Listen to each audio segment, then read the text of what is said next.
จุดส่วนหนึ่งสื่อสารจังสวากรมดังที่มาการเปิดโอเรียนติงตำแหน่งปีประเทศไทยขนมกรรมที่ลักษณะจังจำนวนจากขั้นในย่อมดอกไม้ในคะแนนนั่นคือที่สถานยังก่อสังกัวหรือก่อกำหนดจำนวนตัวตำแหน่งกับห้างมือถือในยังจังติงนั้นตาตำแหน่งนั้นมีในห้องสต็อกตายังติงเพลียมบานเพลียมเลือนหรือกับห้างคลาดไปเถอะรงจำอยู่ป่วยห้างคลาดมือจำนวนอันมีตำแหน่งห้องสต็อกเลยจังในขนมไงนั่งเพราะนั่งย่อมดอกไม้ในคะแนนปีเดียวยังก่อสังกัวหรือยังจังเชี่ยวบินในห้างนะเดี๋ยวยังรงจำอยู่จังโอเคย่อมดอกไม้ในคะแนนปี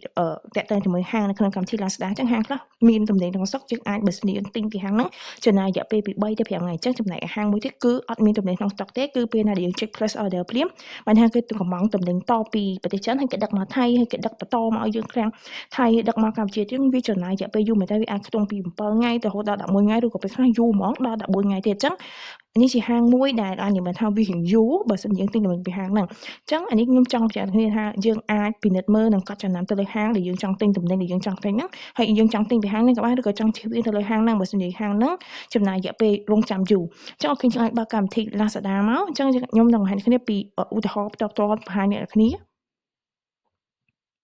ខ្ញុំសាកឧទាហរណ៍តាក់ទងជាមួយតំណែងមួយនេះអញ្ចឹងបង្ហាញគ្នាពីវិធីសាស្ត្រយើងកត់សម្គាល់ទៅលើអូខេបើសិនជាខ្ញុំចង់ទិញតំណែងពីហាងហ្នឹងតើវាតំណែងហ្នឹងនឹងបានរយៈពេលពី3ទៅ5ថ្ងៃអត់មានតំណែងក្នុង stock បានលឿនដែរអត់អញ្ចឹងវាច្រើនគឺគេ shipping ពី3ទៅ5ថ្ងៃវាអាចយូរដល់6ថ្ងៃអញ្ចឹងតែអាហ្នឹងបើតាមតាក់ទងមួយទីតាំងឆ្ងាយពីឃ្លាំងដែលយើងបានកំណត់អូខេអញ្ចឹងអស់មកមើលកន្លែងតាក់ទងជាមួយទី1គឺយើងមើលតាក់ទងជាមួយនឹងពេលវេលានៃការដឹកជញ្ជូនតើពេលវេលាហ្នឹងអាចនឹងទៅដល់ឃ្លាំងថៃហ្នឹងក្នុងរយៈពេលពី3ទៅ5ថ្ងៃអត់អញ្ចឹងយើងមើលតាក់ទងកន្លែង guarantee buy ដាក់ថ្ងៃពី7ដល់ថ្ងៃ10អញ្ចឹងថាថ្ងៃនេះគឺជាថ្ងៃ5អញ្ចឹងបើសិនជារយៈពេលមើលទៅវាអាចខ្ទង់ចន្លោះដូចយើងមើលមិនអញ្ចឹងពី3ទៅ5ថ្ងៃហ្នឹងអញ្ចឹងយើងមើលមួយទៀតតាក់ទងមួយប្រភេទ delivery តើវាជាប្រភេទ standard delivery អត់បានថា standard delivery វាគឺទូទៅហីបានថាយើងទិញពីហាងហ្នឹងគេ shipping មកឲ្យយើងពី3ទៅ5ថ្ងៃអញ្ចឹងមានហាងខ្លះវាលឿនជាងហ្នឹងទៀតតែភាគច្រើនគឺគេប្រើ shipping ស្ទាក់ទៅជាមួយនឹងខាងប្រភេទ standard delivery បានថាវាទូទៅពី3ទៅ5ថ្ងៃហើយតាមចិត្តឆ្ងាយពីឃ្លាំងដែលយើងបានដាក់នៅក្នុងប្រទេសថៃហ្នឹងណាអញ្ចឹងអូខេនេះគឺជាឧទាហរណ៍មួយគ្នាអាចកត់សម្គាល់មកបានបើសិនជាវាមានតាក់ទងជាមួយថ្ងៃដែលអា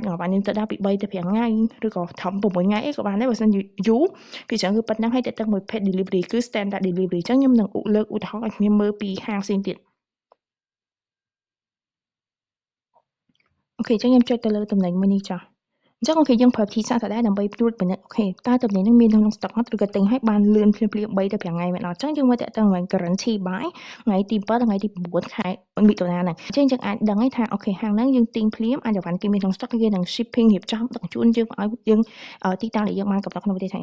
តាក់ទងមួយប្រភេទ delivery គឺជាប្រភេទ standard delivery yes អាហ្នឹងហើយគឺជាប្រភេទតំណែងយើងទិញឲ្យគេរៀបចំគ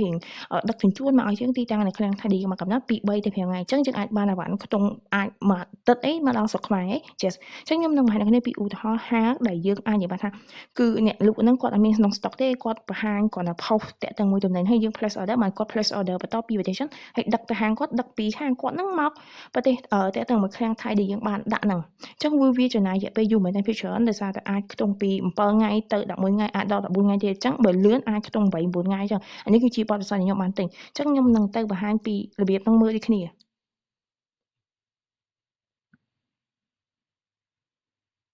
ាតាក់ទងជាមួយខែទូរស័ព្ទអញ្ចឹងចំណុចដំបូងយើងមើលគឺតាក់ទងជាមួយតម្លៃអញ្ចឹងខ្ញុំចង់បង្ហាញអ្នកគ្នាថាបើសិនតាក់ទងជាមួយខែទូរស័ព្ទហ្នឹងហាងមួយណាដែលវារងចាំរយៈពេលយូរតម្លៃនៃតំណែងមួយហ្នឹងនឹងទាបជាងពីហាងដែលយើង place order ព្រីមអញ្ចឹងតាក់ទងមួយខែទូរស័ព្ទមួយនេះគឺតាមតែ49បាតអញ្ចឹងបើហាងហ្នឹងឧទាហរណ៍យើងទិញហើយហាងហ្នឹង place order ហើយហាងហ្នឹងគេ shipping ឲ្យយើងលឿនពី3ទៅ5ថ្ងៃគឺតម្លៃវាអាចដល់70បាតដល់80បាតអញ្ចឹងអានេះគឺជាអាចនិយាយថាបើសិនជាតម្លៃវាទាបយើងត្រូវមើលដែរតើតំណែងនេះជាប្រភេទដែលត្រូវ shipping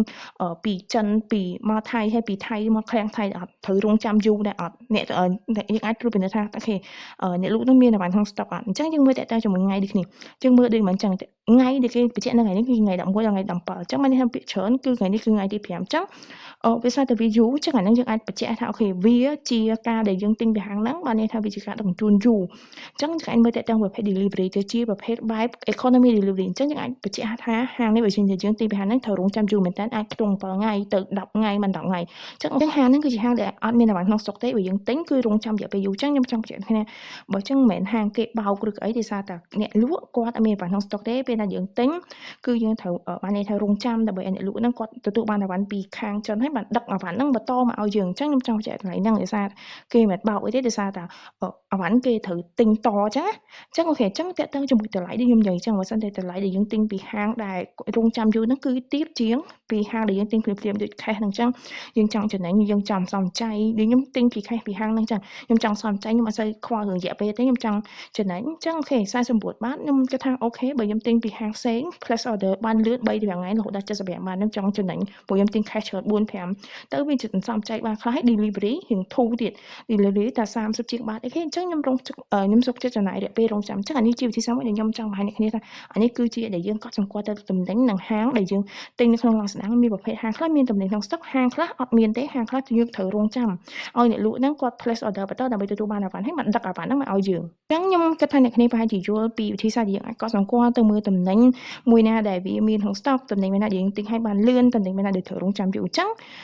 អ្នកគ្នាអាចនឹងគិតពិចារណាបានឬក៏ចង់ជៀសវាងទៅលើហាងណាដែលរងចាំយូរឬក៏ចង់សំចៃទៅលើហាងដែលអាចយើងមិនថាយើងចង់ទិញតំណែងច្រើនយើងចង់សំចៃតែយើងអត់សូវខ្វល់រឿងពេលវេលាចេះអាហ្នឹងអាចពិចារណាបានអញ្ចឹងនៅក្នុងវីដេអូនេះគាត់បង្ហាញអ្នកគ្នាពីវិធីសាស្ត្រដែលយើងអាចត្រួតពិនិត្យឬក៏កត់ចំណាំទៅលើហាងតំណែងដែលយើងចង់ទិញហើយចង់ជៀសវាងទៅលើហាងដែលយូរឬក៏យើងចង់សំចៃយើងអាចពិចារណាទៅលើហាងទាំងអស់ហ្នឹងបានអញ្ចឹងកុំភ្លេច like comment នៅមតិយោបល់របស់គ្នានិងកុំភ្លេច subscribe បើអ្នកគ្នាជា viewer ថ្មីអាចសួរអីផ្សេងៗបានពាក្យពាំងមួយមតិយោបល់ឬក៏ចម្ងល់អីផ្សេងៗដែលមាននៅពេលដែលទិញពី Lazada អញ្ចឹងកុំភ្លេច drop នៅក្នុង comment អញ្ចឹងអូខេជួបគ្នានៅវីដេអូក្រោយផ្សេងទៀត